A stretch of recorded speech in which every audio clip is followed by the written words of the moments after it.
Amanda Kost, you've been out in the evacuation area as well, talking to folks. This has to be just so tough to take for them.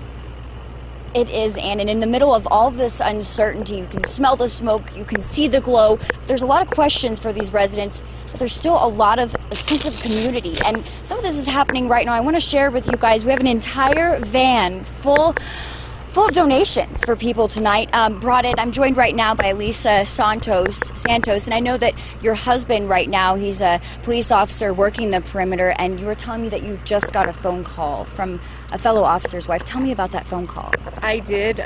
We've been in contact, and I just learned that at least 5 of our officers have lost their homes, and I made a call out to Lowe's on Fountain Mesa to Derek.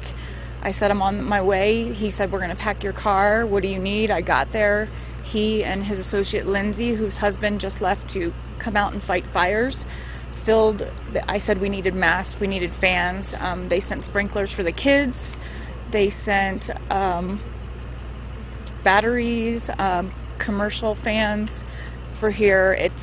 I was here earlier with my children to see their father, and the gym is just sweltering, and my husband told me that people were sleeping outside, and in these conditions that just isn't okay. And Lowe's, I called them and they said yes right away, and that they already had an account open for the fires, and so I cleared it.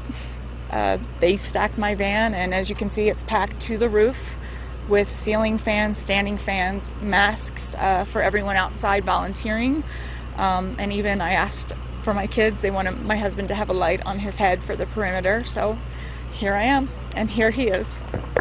Here comes your husband right now, and having this sense of community and support, what does that mean for you? I know you're in tears right now, but what does it mean to know that you're being backed? You guys feel like you're being backed right now? It didn't even take less than a minute for Derek at Lowe's. I explained who I was. He didn't ask for any credentials. I simply said, my husband's at Cheyenne Mountain.